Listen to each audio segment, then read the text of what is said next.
You feel it, even when everything seems fine, even when no one notices. An invisible tension that tightens the chest, speeds up thoughts, and steals the breath. Sometimes it comes out of nowhere. Other times it arises just from imagining tomorrow. You try to control it, breathe deeply, distract your mind, pretend everything is okay. But deep down, it's not. And then the cycle begins. Fear of feeling fear, anguish for being anxious, guilt for not being able to simply be okay. They told you this is a problem, that you need to fix it, that there's something wrong with you. But what if all of this is wrong? What if anxiety isn't a flaw, but a symptom of something much greater and much deeper? In this video, we won't give you breathing tips or productivity lists to tame your mind. What you will hear here may indeed be uncomfortable, but it can also be liberating. Because maybe no one has told you that this restlessness that haunts you can actually be a legitimate cry from your consciousness. Not a mistake to be corrected, but a message to be heard. Alan Watts said that the desire for security and the feeling of insecurity are the same thing. And this phrase, as paradoxical as it seems, contains a brutal truth. The more you try to ensure emotional stability, the more anxious you become. Because anxiety arises precisely from the refusal to accept that life is impermanent, unpredictable, uncontrollable. You suffer because you want to control what cannot be controlled, the future. Now pause for a moment and think about it. What are you trying to avoid? Failure? Pain? Abandonment? Death? Whatever it is, anxiety emerges as a natural mechanism in the face of uncertainty. And that's where biology comes in. Robert Sapolsky, one of the greatest living neuroscientists, shows in his book, Why Zebras Don't Get Ulcers, that the stress system that consumes us today was originally a survival tool. Our brains were shaped to react to real physical dangers, like a predator in the savannah. But today, the predator is a notification on your phone, an email, a thought, and the alarm keeps ringing. You're not going crazy. You're living in an ancestral body, trying to survive in a modern world. Your brain doesn't know there's no lion hunting you. It reacts the same way, with muscle tension, rapid heartbeat, shortness of breath. And when this response repeats every day, what was meant to be a defense mechanism becomes an internal prison. But here's the central point. What if you stopped fighting against it? What if, instead of trying to control anxiety, you learned to understand it, to see it not as a mistake, but as a legitimate reflection of your humanity?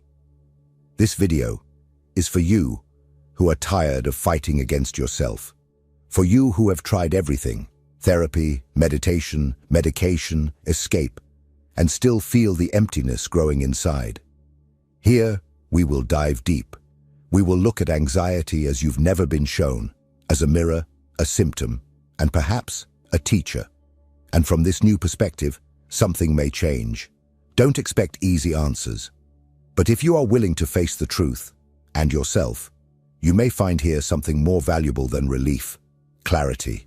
Now tell me, are you ready?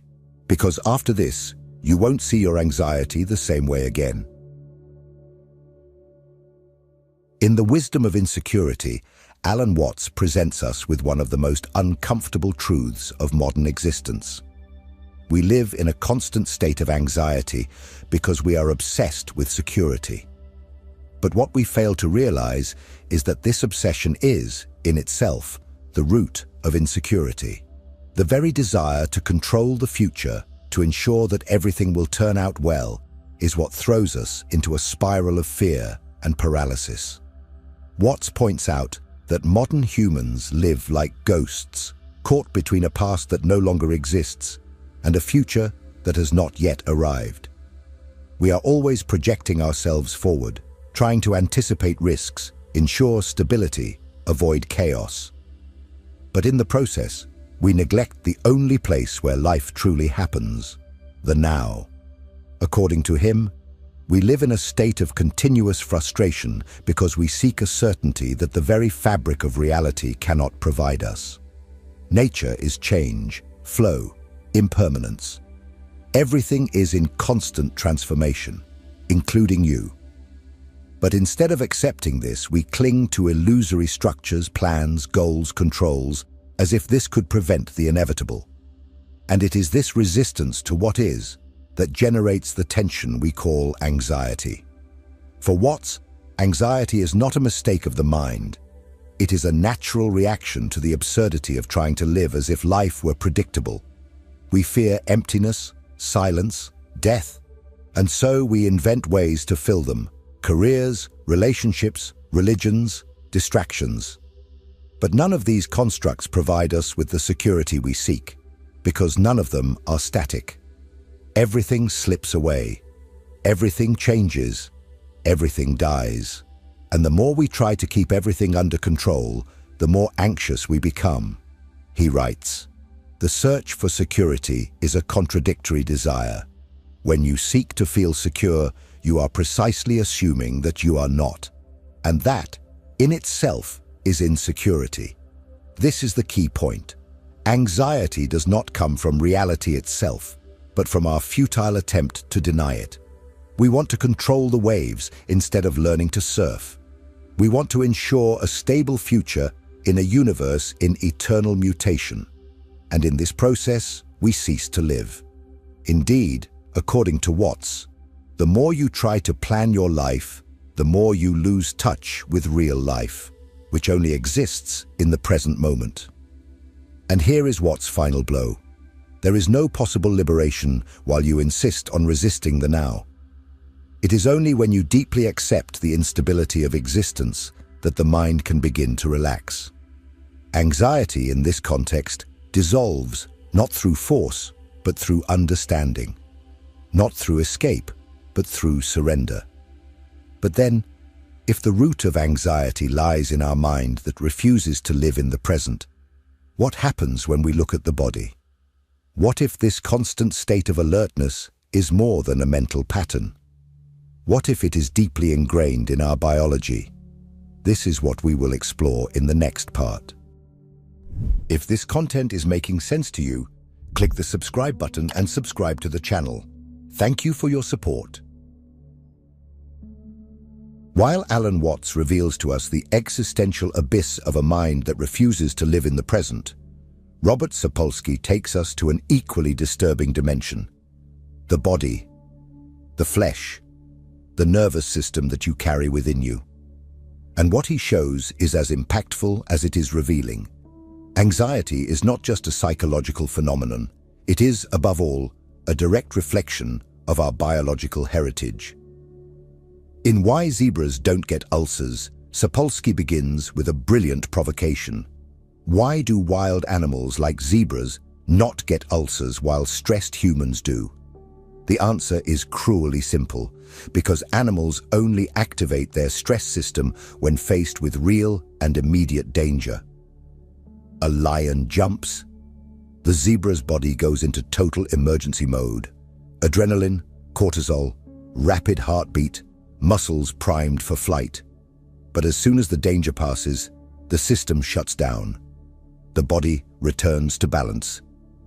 Now compare this to you. You are not running from any predator, but your body acts as if you are.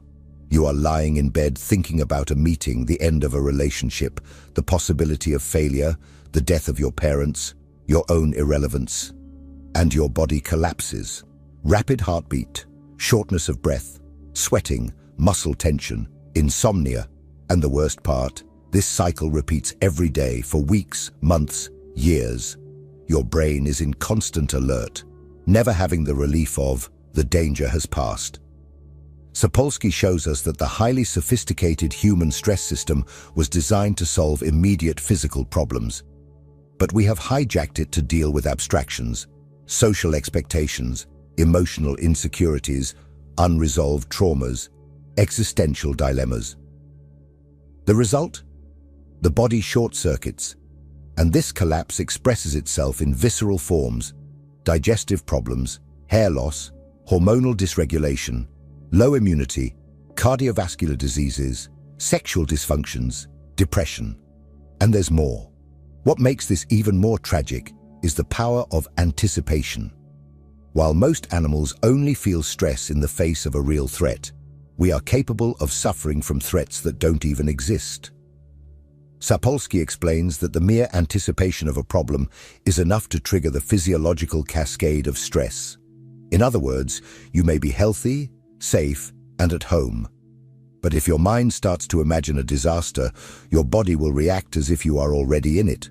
And so we live, stressed by ghosts, attacked by thoughts, dominated by a biology that was not made for the modern world. We are descendants of hunter-gatherers, living among screens, deadlines, and existential pressures. But our brain still understands only two commands: survive or die. Sapolsky forces us to confront the uncomfortable truth. The problem is not anxiety itself, but the fact that it is being activated every day for reasons that are not real. And as long as we do not understand this biological root, as long as we treat anxiety as weakness or lack of discipline, we will continue to punish ourselves for something that is, in fact, a natural mechanism, distorted by an artificial context.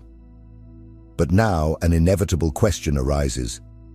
If this anxiety we feel is a product of evolution, and also of our refusal to accept the now, how can we escape this labyrinth? If it has a biological and philosophical function, how do we stop seeing it as an enemy and start understanding it as a signal? In the next part, we will take a decisive step, understanding how this anxiety can be seen as an invitation to awareness.